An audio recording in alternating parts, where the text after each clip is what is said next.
कल्पना कीजिए कि कोई एक आम इंसान किसी जज के खिलाफ उसी के कोर्टरूम में मुकदमा दायर कर दे और उससे भी आगे बढ़कर उसी जज से ये कहे कि आप खुद अपनी नाकामियों और अपनी अदालत की जो लेट लतीफ़ी है उसका पूरा ऑडिट करके मुझे लिखित में दीजिए। हाँ, सुनने में तो ये बिल्कुल किसी व्यंग्य का था या किसी फिल्म का हिस्सा लगता है। बिल्कुल, लेकिन आजमगढ़ के एक छोटे से गांव लाची रामपुर में असल में ऐसा ही कुछ हुआ है। हमारे सामने जो दस्तावेज रखे हैं ना, वो सिर्फ एक जमीन के विवाद की कोई आम फाइलें नहीं है। सही कहा। ये दरअसल इस बात का सीधा प्रमाण है कि कैसे एक आम नागरिक बिना किसी बहुत बड़ी कानूनी फौज के इस पूरे प्रशासनिक तंत्र की सबसे दुखती रग पर हाथ रख सकता है। एग्जैक्टली। तो चलिए इस पूरी गुत्थी की परतें खोलते हैं और समझते हैं। मिशन ये है समझना कि जब कोई व्यक्ति सिस्टम से उसी के बनाए हथियारों से लड़ता है तो तंत्र के भीतर असल में क्या सुगबुगाहट होती है। तो आइए इस मामले को थोड़ा डिटेल में समझते हैं। अपने पिता शिव गोविंद सिंह के नाम पर दर्ज जमीन के मुकदमों की लड़ाई लड़ रहे हैं और दस्तावेजों के अनुसार ये जो मुकदमे हैं जिनके नंबर T2013 1561744 हैं, राइट? हाँ, और दूसरा है T2013 15613361। मतलब आप सोचे 2013 से ये मामले लंबित हैं। बाप रे, इतने सालों से। बिल्कुल। राजस्व विभाग में जमीन के दाखिल खारिज यानी म्यूटेशन की प्रक्रिया अक्सर एक ऐसा ही अंतहीन इंतजार बन जाती है। तो हुआ ये कि 27 फरवरी 2026 को शैलेंद्र ने एक आरटीआई आवेदन भेजा। ये आवेदन उन्होंने एसडीएम सदर के लोक सूचना अधिकारी जो तहसीलदार हैं विवेकानंद दुबे उनको भेजा था ना? जी हाँ। लेकिन मजे की बात यह है कि आरटीआई सिर्फ अपनी फाइल की स्थिति जानने तक सीमित नहीं था। मतलब उन्होंने कुछ और भी पूछा? हाँ, उन्होंने नए वादों की वर्तमान स्थिति तो पूछी ही, जिनके नंबर T2025 से शुरू होते हैं, पर साथ ही उन्होंने धारा 34 के तहत दाखिल खारिज की प्रक्रिया में इस्तेमाल होने वाले दस्तावेजों का पूरा ब्यौरा भी मांग लिया। मैं यहाँ थोड़ा रुकना चाहूंगा। जब कोई व्यक्ति अपनी फंसी हुई जमीन की फाइल निकलवाना चाहता है तो उसका स्वाभाविक कदम क्या होता है? वो बस अपना केस नंबर बताता है और पूछता है कि भाई अगली तारीख क्या है या फैसला कब आएगा। बिल्कुल, आमतौर पर लोग यही करते हैं। लेकिन शैलेंद्र का जो आवेदन है वो तो एक अलग ही दिशा में जाता दिख रहा है। यहाँ सिर्फ अपनी जमीन की फाइल नहीं मांगी गई है, उन्होंने सीधे तौर पर एसडीएम सदर नरेंद्र कुमार गंगवार की अदालत का पूरा रिपोर्ट कार्ड ही मांग लिया। यहाँ सबसे दिलचस्प बात यह है कि एक निजी विवाद ने पूरे एसडीएम कोर्ट के कामकाज का ऑडिट मांग लिया। हाँ, मतलब लंबित केसों का धारावार आंकड़ा, हफ्ते में कोर्ट लगने के दिन, सुनवाई का समय, और सबसे तीखा सवाल तो ये था कि पिछले 6 महीने से ऐसे कितने केस हैं जिन्हें छुआ तक नहीं गया है। बिल्कुल, ये सवाल सीधे तौर पर अधिकारियों को असहज करने वाला है। लेकिन एक पल के लिए अगर हम प्रशासन के नजरिए से सोचें, एक एसडीएम के पास केवल राजस्व अदावत का काम तो होता नहीं है। हाँ, उन पर कानून व्यवस्था संभालने की जिम्मेदारी होती है। वीआईपी ड्यूटी, आपदा प्रबंधन। तो क्या एक नागरिक द्वारा इस तरह से पूरे कोर्ट का ऑडिट मांगना पहले से ही काम के बोझ तले दबे अधिकारियों को और परेशान करने वाली बात नहीं है? देखिए, ये तर्क अक्सर प्रशासन की तरफ से दिया जाता है कि अत्यधिक काम का बोझ है इसलिए देरी होती है, और इसे पूरी तरह नकारा भी नहीं जा सकता। एसडीएम का पद जिले के सबसे व्यस्त पदों में से एक होता है। ये बात तो है। लेकिन यहाँ असली पेंच जवाबदेही का है।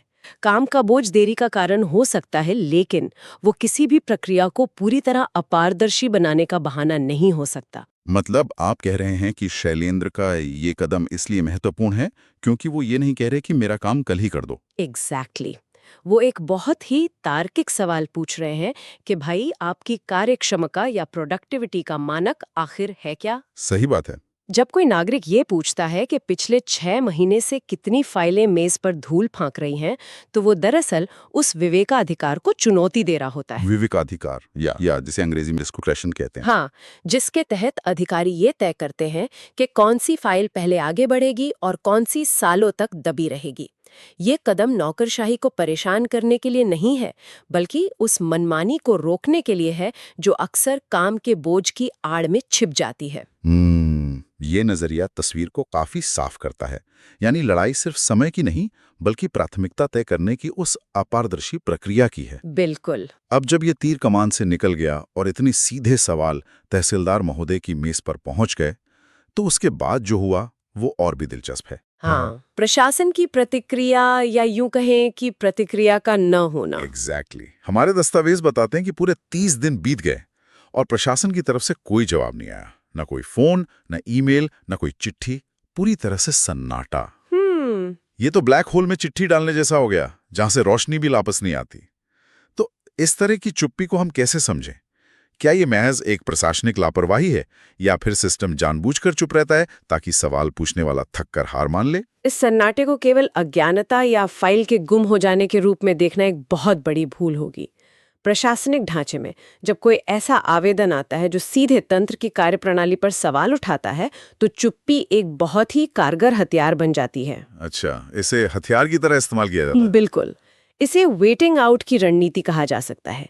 तंत्र को ये भली भांति पता होता है कि एक आम आदमी के पास सरकारी दफ्तरों के चक्कर काटने का न तो असीमित समय है और न ही संसाधन। सही बात है, रोजमर्रा की जिंदगी भी तो जीनी है इंसान को। हाँ, आरटीआई एक्ट में 30 दिन की समय सीमा इसीलिए रखी गई थी ताकि नागरिक को त्वरित जानकारी मिले।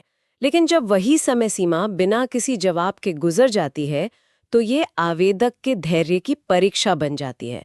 उम्मीद यही होती है कि आवेदक हताश होकर प्रक्रिया को बीच में ही छोड़ देगा। लेकिन यहाँ आवेदक ने हार नहीं मानी और यहीं से इस घटनाक्रम में एक ऐसा मोड़ आता है जो मुझे व्यक्तिगत रूप से इस पूरे प्रशासनिक ढांचे की सबसे बड़ी खामी लगता है। आप प्रथम अपील की बात कर रहे हैं? हाँ, 4 अप्रैल 2026 को शैलेंद्र ने प्रथम अपील दायर की और ये अपील सीधे प्रथम अपीलीय अधिकारी को भेजी गई, जो स्वयं एसडीएम सदर नरेंद्र कुमार गंगवार हैं। यही इस पूरे मामले की सबसे बड़ी विडंबना है। जरा स्थिति को समझिए। जिस अदालत की कार्यप्रणाली लेट लतीफी और लंबित मुकदमों पर सवाल उठाए गए हैं, उसी अदालत के पीठासीन अधिकारी यानी एसडीएम अब इस मामले में जज की कुर्सी पर बैठकर ये तय करेंगे कि उनके ही अधीन काम करने वाले लोक सूचना अधिकारी ने जानकारी न देकर सही किया या गलत।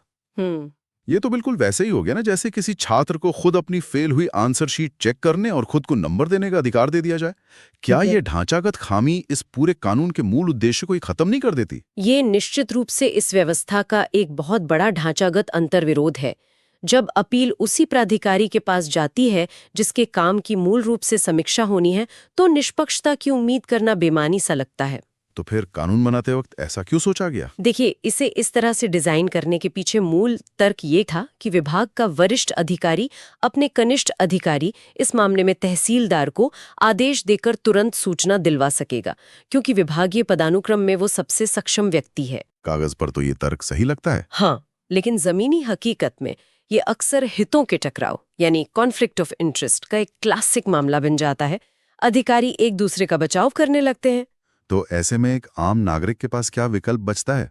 जब ढांचा ही ऐसा है जहां रक्षक और भक्षक एक ही मेज पर बैठते हैं, तो वो सिस्टम को कैसे तोड़ेगा? यहीं पर शैलेंद्र की अपील का सबसे मजबूत हिस्सा सामने आता है। मैंने देखा कि शैलेंद्र ने अपनी अपील में केवल आरटीआई एक्ट की धारा 19(1) का ही जिक्र नहीं किया है, बल्कि उन्होंने सीधे तौर पर भारतीय संविधान के अनुच्छेद 14 को ढाल बनाया है। और यही उनकी कानूनी समझ और रणनीति की धार दिखाई देती है। जब वो अपनी अपील में अनुच्छेद 14 यानी विधि के समक्ष समता का हवाला देते हैं, तो वो एक बहुत गहरा संदेश दे रहे हैं। किस तरह का संदेश? वो कह रहे हैं कि कानून के सामने समानता का सिद्धांत केवल नागरिकों पर नहीं, बल्कि प्रशासन पर भी लागू होता है। अगर कोई नागरिक समय पर टैक्स न दे या नियम तोड़े, तो उस पर जुर्माना लगता है ना? बिल्कुल, तुरंत नोटिस आ जाता है। तो जब प्रशासन अपने ही बनाए 30 दिन के नियम को तोड़ता है, तो वो जवाबदेही से कैसे बच सकता है? लेकिन इस अपील में इससे भी ज्यादा मारक एक और चीज है, धारा 7(6) का प्रयोग। हाँ, मैं इस धारा 7(6) की कार्यप्रणाली को समझना चाहता हूँ। कागज पर यह कहता है कि अगर 30 दिन की सीमा पार हो गई तो देरी होने पर लोक सूचना अधिकारी को सारी जानकारी निःशुल्क देनी होगी। सही। लेकिन क्या ये वाकई में कोई बड़ी सजा है? मेरा मतलब है, किसी अधिकारी को कुछ पन्नों की फोटोकॉपी मुफ्त में देने से क्या फर्क पड़ता है? उनका कोई निजी नुकसान तो हो नहीं रहा। इससे सिर्फ कुछ पन्नों की फोटोकॉपी तक सीमित करके देखना एक बड़ी भूल होगी। इसका प्रशासनिक और वित्तीय असर बहुत गहरा होता है। वो कैसे? देखिए, जब कोई आवेदक किसी कोर्ट की पूरी कार्यवाही, लंबित केसों के रजिस्टर और 6 महीने के आदेशों की प्रमाणित प्रतियां मांगता है, तो ये सैकड़ों या हजारों पन्नों का दस्तावेज हो सकता है। काफी बड़ा पुलिंदा बन जाएगा। बिल्कुल। नियमतः प्रति पृष्ठ एक निश्चित शुल्क लिया जाता है जो सरकारी खजाने में जाता है। जब धारा 7(6) लागू होती है और ये जानकारी निःशुल्क दी जाती है, तो वो शुल्क जो आवेदक से लिया जाना था, उसका वित्तीय भार अब विभाग को उठाना पड़ता है। अच्छा, इसका मतलब है कि सिस्टम में एक ऐसा पेपर ट्रेल या दस्तावेजी सबूत बन जाता है जो चीख चीख कर कहता है कि इस कार्यालय में देरी हुई थी। सटीक विश्लेषण। जब सरकारी खाते में ये दर्ज होता है कि अमुक सूचना निःशुल्क प्रदान की गई, तो ये ऑडिट के दौरान एक स्थायी दाग बन जाता है। वाह! ये प्रमाणित करता है कि लोक सूचना अधिकारी अपने कर्तव्य में विफल रहा। और जब बात प्रशासनिक रिकॉर्ड में विफलता दर्ज होने की आती है, तो अधिकारी इसके प्रति बेहद संवेदनशील होते हैं। जाहिर है, इससे उनके प्रमोशन या उनके सर्विस रिकॉर्ड पर असर पड़ सकता है। एग्जैक्टली। शैलेंद्र ने केवल सूचना नहीं मांगी, उन्होंने सिस्टम के उस दुखती रग को दबाया है जो सीधे अधिकारी की जवाबदेही से जुड़ती है। ये तो एक बहुत ही शक्तिशाली मैकेनिज्म है जिसका अंदाजा शायद आमतौर पर बाहर से नहीं लगता। लेकिन देखिए, इस पूरी कानूनी और कागजी लड़ाई के समानांतर ना एक सामाजिक लड़ाई भी चल रही है। हाँ, गांव के स्तर पर। दस्तावेजों में गांव वालों का एक तंज का जिक्र है। गांव वाले इस कदम को सांप को लाठी मारने जैसा मान रहे हैं। एक पल के लिए अगर हम ग्रामीण भारत की सत्ता संरचना को देखें, तो तहसीलदार या एसडीएम का पद किसी राजा से कम नहीं होता। बिल्कुल नहीं होता। जमीन के पट्टे, पैमाइश, विवाद, ये सब कुछ उनके हाथ में होता है। ऐसे में गांव वालों का डर निराधार तो नहीं है। अगर प्रशासन बदले की भावना पर उतर आए, तो वो शैलेंद्र की जमीन की फाइल को हमेशा के लिए किसी तकनीकी पेच में फंसा सकता है। ये एक बहुत ही वाजिब डर है। तो यह सवाल ही उठता है कि क्या ये व्यक्ति एक बड़ी व्यवस्था के सामने खुद को जानबूझकर खतरे में नहीं डाल रहा? ये सिर्फ अपने फायदे के लिए नहीं लड़ रहा, ये पूरे गांव और समाज के लिए एक नजीर पेश कर रहा है। लेकिन क्या ये खतरनाक नहीं है?